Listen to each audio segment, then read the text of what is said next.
Hi there, welcome to Kneppy Invest. In a previous video, I discussed what I thought were the 5 highest quality companies on the ASX using a fiscal AI screener that I have developed. Now, I was not absolutely truthful with you in that video because I did not develop this screener on the fly. Recording that video, I actually did look at this screener beforehand, but I did make one slight adjustment. Now, what I typically look at when it comes to high quality companies is revenue growth, return on invested capital, and some sort of margins. A lot of times I look at gross margins, operating margins. But what I decided, because I wanted a screener that would whittle down the amount of companies that I might consider high quality to a fairly small amount.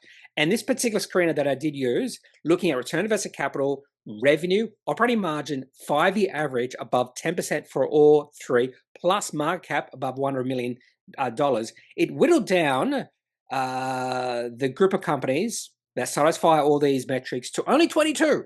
And that's exactly what I want, because a lot of my screeners in the past, I was or would be way too broad, and there would be way more hits, maybe 100 hits.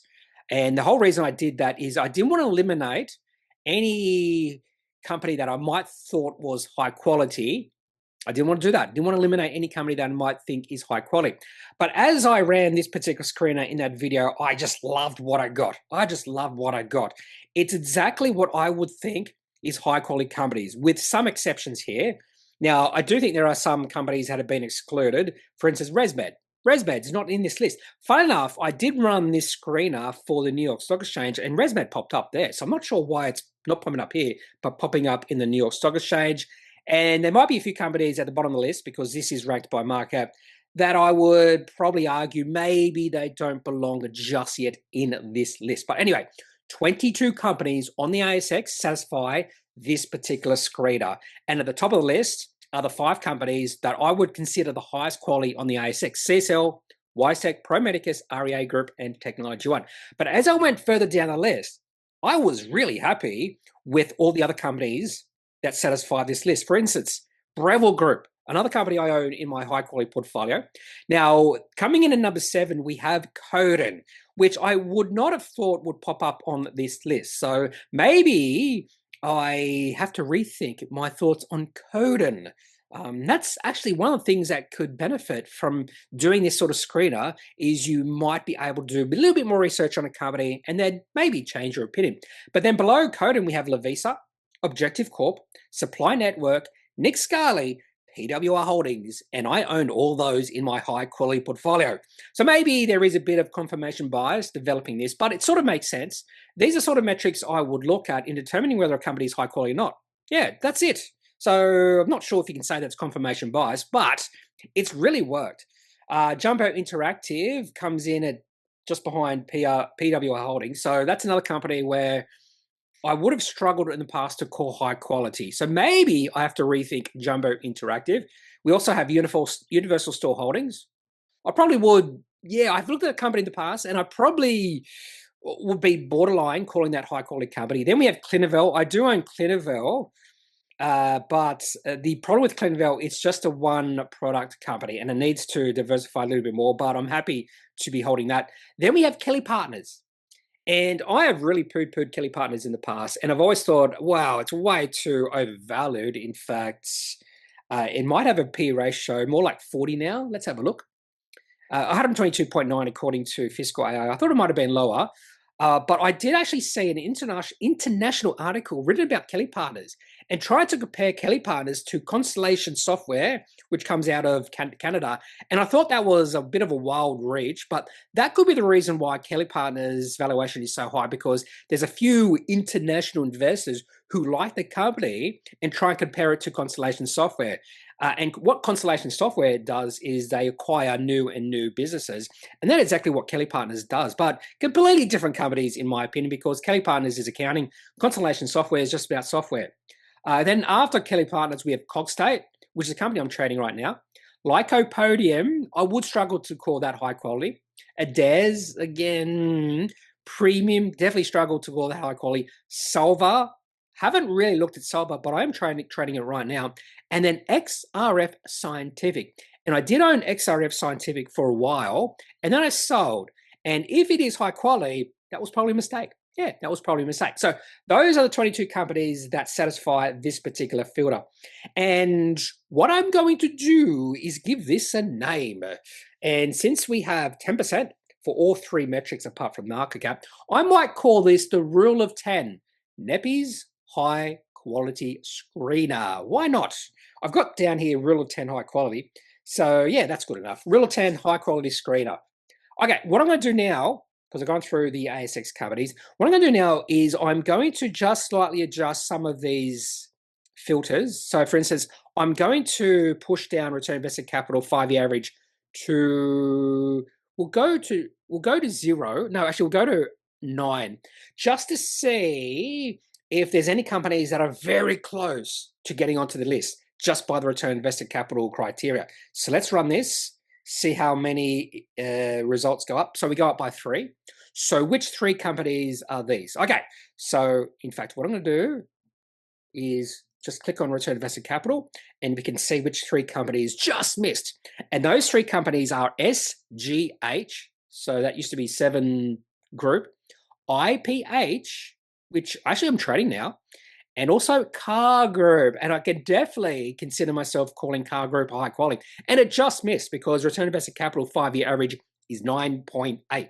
So Car Group, ooh, I probably would put Car Group in the list of high quality. I would consider SGH, but maybe not IPH. Okay, so that's return invested capital. What if we decrease that to 8?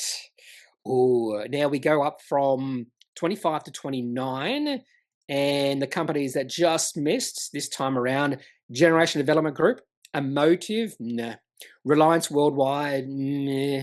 And ALS, ticker ALQ. So interesting 4 group of companies there. Generation Development Group, definitely can see that. But the other 3 companies up in the air. But maybe I'm being a little bit unfair. Now, I won't go any further than 8% because we're really pushing it then. So I'll take that back up to 10. And what about revenue growth? What about if we decrease revenue growth to 9%? What extra companies do we have? Not a lot, another 4 companies. And those 4 companies are Infomedia. I've really never looked at Infomedia. We have Australian Clinical Labs, yeah. Cochlear. I definitely probably would consider Cochlear to be a high quality company. ARB Corporation. Yeah, okay, so ARB Corporation. I might consider that high quality as well. So there's a chance maybe I should lower these down to 9%, but I'm happy with 10% right now. What about 8% revenue growth? What other companies do we have here? And we got extra 2 companies, James Hardie and Aristocrat. Funny enough, I would consider Aristocrat to be high quality, and I think James Hardie is borderline. So maybe I should lower these all down to 8%.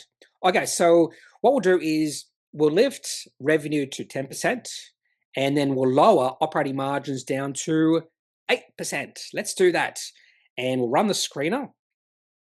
And we have an extra few companies here, and those few companies are Austin Engineering, Mader Group, yeah, maybe, and Xero. And I do own Xero, and I do expect the operating margins to get above 10% soonish. That's a 5-year average. So I would say Xero's operating margins right now are above 10%. Yeah, I'm assuming Xero's operating margins are above 10% right now.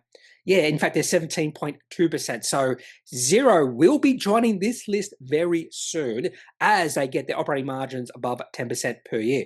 Okay, so let's just actually put this down to 8% for all.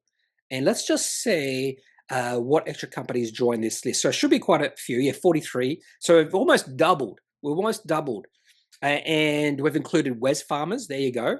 So Wesfarmers' operating margins and revenue are just above 9%. And I'm happy with that. We have Aristocrat, Xero, James Hardie, SGH, Cochlear, Car Group, ALS. Now we're getting to some companies where I'm like borderline, like ALS, Reliance Worldwide, ARB, yeah, maybe, Generation Development, Babcock. It's another one. Well, yeah, I struggle with Babcock. And a few other companies here that I'm like, meh. So interesting. So the question I have is, and the smallest company would be Austin Engineering, and just above Austin, we have Waterco.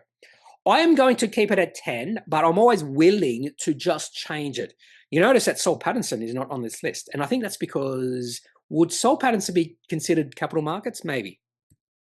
Okay, so I'm going to go back to 10%, just decrease the hits from 43 down to 22. There you go. But I'm happy with 8%. So you could even call this, or we could have a different rule, the rule of 8. Could have a rule of 10, a rule of 8. Yeah. Okay. I'm not going to have a look at the New York Stock Exchange because I've done a separate video series on that using a different screener. But if you actually do have a look at that screener, you'll notice that ResMed, and for some reason, ResMed is not showing up on the ASX screener, but ResMed does pop up on the NYSE screener. We have Eli Lilly, MasterCard, all these other companies. And then, yeah, down below, we have ResMed. Yes, ResMed. And quite a few other companies I've never heard of, which is one of the reasons why I would do this, just to see some companies I've never heard of before and maybe do a little bit of research on those companies. And some of these companies are pretty big, like Viva Systems, market cap of almost $50 billion. And I've never heard of it. Garmin. Well, I've heard of Garmin, of course. Anyway, what I'm going to do now is have a look at the NASDAQ. By the way, I did go through many exchanges in the world. For instance, I went to the Kazakhstanian exchange and there was no hits, zero companies satisfied this list. So you can do this in Fiscal AI. You can go through all different exchanges in the world. Okay, so let's have a look at the NASDAQ. 86 hits, which is not surprising. I should also mention I've eliminated mining companies and capital markets. So I probably should have mentioned that near the start. Anyway, so no surprise at the top of this list. We have NVIDIA, Microsoft, Alphabet, Meta Platforms. Or 4 companies I do own. Then we have Broadcom. I don't own Broadcom. So definitely a company you might want to put on your high quality list. Yeah, so there you go. Then we have Tesla, Netflix, Advanced Microservices, Intuit, Intuitive Surgical, Bookings, Qualcomm, Adobe, Applied Materials, Lam Research. So quite a few of these companies I do know quite intimately for some of these, even though I don't own them. But as we go a little bit lower in terms of market cap, quite a few companies I don't know much about, but a lot of semiconductors and semiconductor equipment. For instance, Lam Research and KLA Corporation. No idea what they do, but they're definitely in that semiconductor space. AppLovin, sure they have something to do with apps. Vertex Pharmaceuticals, I have heard that one. Synopsys, yeps, I have heard that one. Cadence Design Systems, no. Fortinet, no. O'Reilly Automotive, Autodesk, Monster Beverage. Anyway, so I've heard most of these companies like Lululemon, Zoom Communications, Ulta Beauty, and another really good thing about this particular screener is you can have a look at some of the small companies that satisfy the filters here. For instance, Immersion Corporation has a market cap of $237 million. So you could just have a quick look at that company. Let's have a look. I've never heard of it, of course. It's a fairly small company, technology, hardware, storage, and peripherals. They invent, scale, and license haptic technologies that allow people to use their sense of touch to engage with and experience various digital products in North America. Use their sense of touch. Okay. Apparently the P/E ratio is only 3.5. Okay, but it's a really nice growth in revenue, earnings per share, return on invested capital, return on equity quite high, margins are quite high. So there could have been a one-off when it comes to earnings, which makes the P/E ratio really high. Anyway, so that's one of the good things about this sort of screener. You can have a look at some of the small companies that might be growing really nicely. That could be maybe a long-term hold. Okay, that is all I have for this particular video, focusing on the rule. Actually, what I might do before I go is I'll just have a look at the rule of the 8. Why not? For the NASDAQ. Let's see how much more companies there are. Let's see the increase in companies from 86 through up to 130. So not a massive increase. And we've included Apple. So Apple is now on this list. There you go. I didn't even realize Apple was missing. And what other companies are now on this list?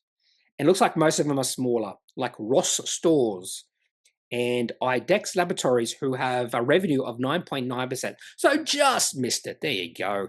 Anyway, so interesting screener. I like this screener. I like this rule of 10. Even the rule of 8 I could handle. So that's a screener I've developed, and I like it. It's probably my most, what's the word? What's the difference of a broad? It's like my other screeners are more broad. This one is a very, I don't know the word. There is definitely a word for that, but I do like this screener, and I probably will be using this more and more. Anyway, so if you have any questions, any thoughts, leave those in the comment section of this video. Otherwise, I'm not a financial advisor. If you need financial advice, make sure you seek out someone who is qualified and can speak to your own financial needs. That's it for this video. Have a good day. Bye.